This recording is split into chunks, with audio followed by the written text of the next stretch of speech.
Hi, and welcome to another episode of Hot Takes with me, the Silver Fox. And it being the 14th of July, I would like to just say Joyeux Jeu de la Bastille to all our French viewers. For the rest of us, we have to wait until tomorrow and we can have some Swithins Day, and let's hope it doesn't rain. Anyway, first video of the day, and we're going to be talking about Humza Yousaf again, because Douglas Ross, the Conservative leader in Scotland, has basically laid into him, claimed he is completely incompetent. No news there, of course, we know this.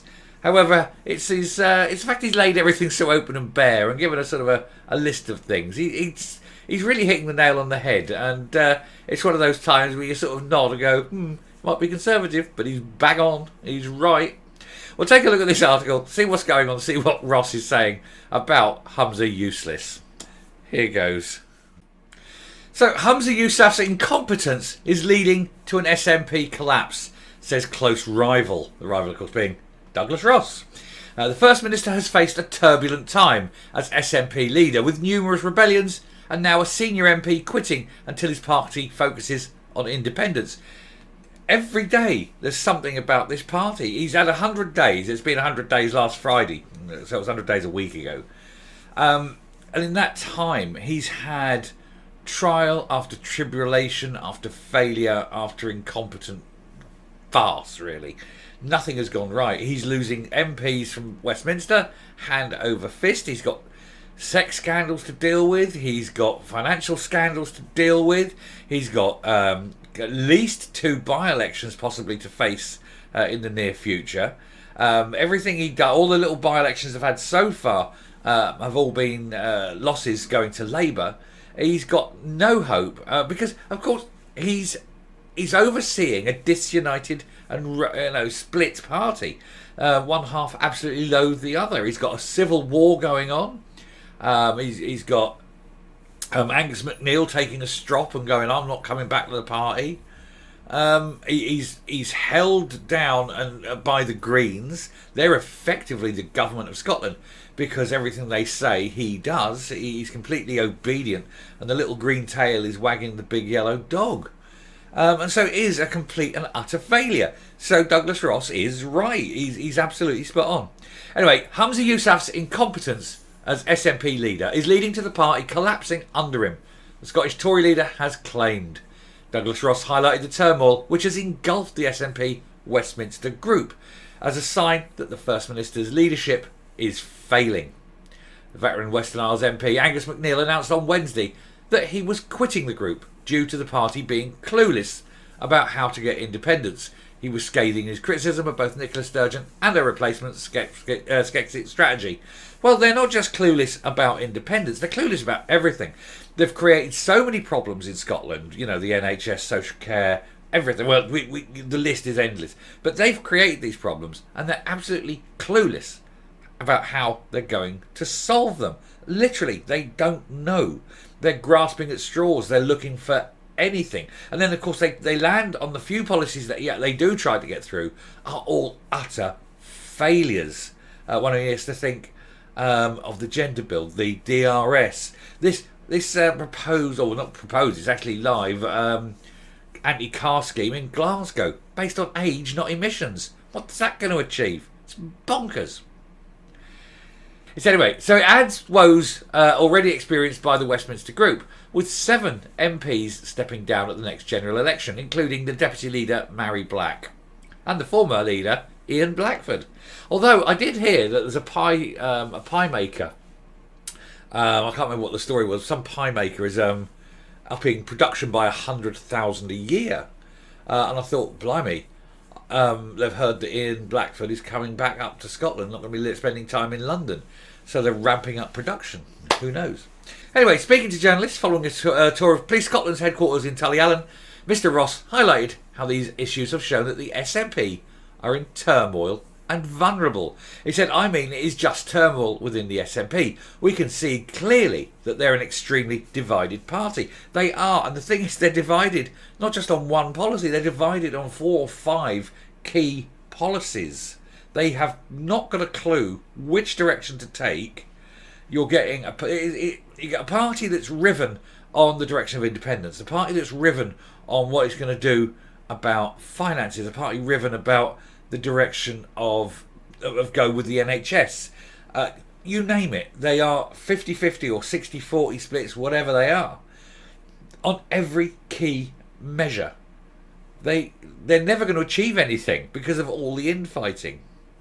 And especially the Angus McNeil and Dornan, James Dornan, not Jamie Dornan, Jamie Dornan, the good-looking one, but James Dornan and Angus McNeil coming to almost fisticuffs over it. I mean, I can't wait to see that. I want to see them in a ring. I pay good money to see that. Anyway, Angus McNeil doesn't believe. This is Ross continuing. Angus McNeil doesn't believe they're focusing enough on independence, and I think that's definitely wrong when you say Humza Yousaf is going to be page 1, line 1 of the next manifesto. But it's fairly clear that they cannot agree on a single position.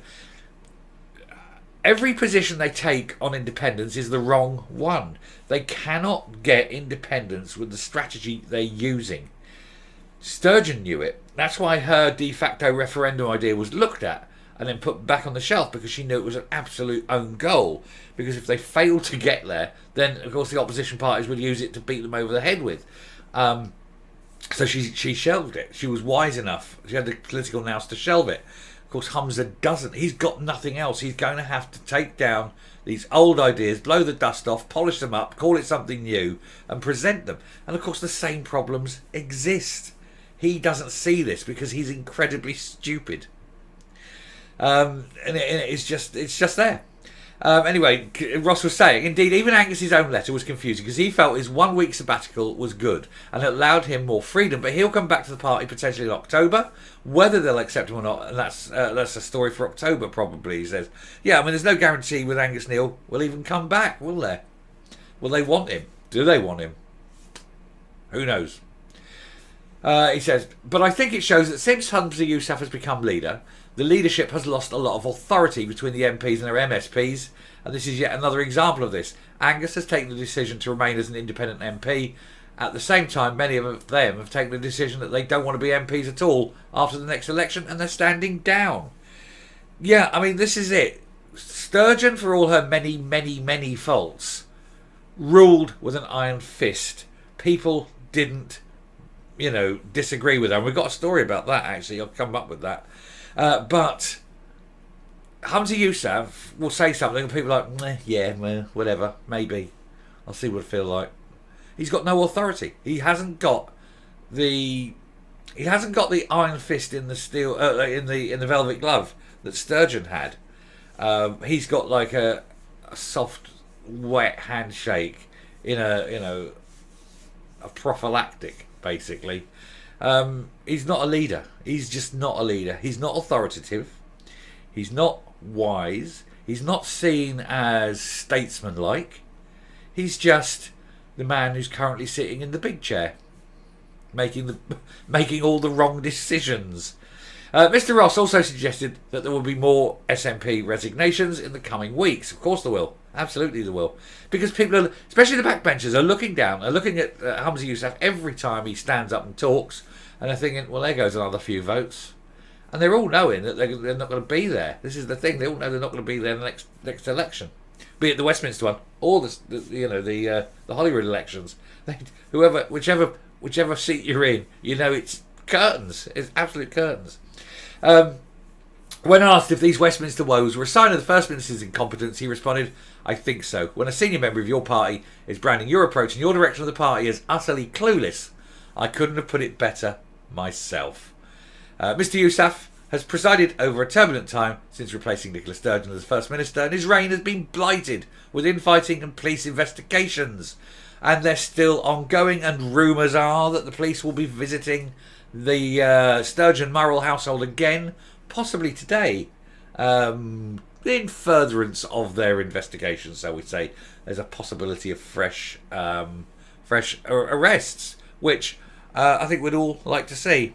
Anyway, I shall round off there. I shall come up. I shall say, well done, Douglas Ross. You've got it all right. It's nice to hear that it isn't just us, the plebs, the normies, the lower orders that think this. It's nice to see that even the likes of Douglas Ross agrees with us. Anyway, finishing there. Coming up. So I think Douglas Ross is right. Now, you'd expect him to say that. He's the leader of an opposition party. But I suspect Anna Sawar would probably go along with that line as well, that Humza Yousaf is clueless, incompetent, and a bit of a buffoon.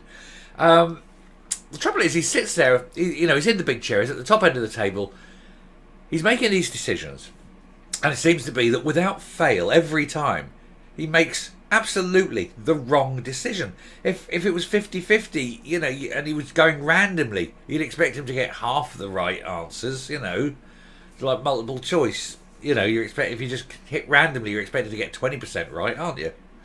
But he, without fail, 100% wrong every time.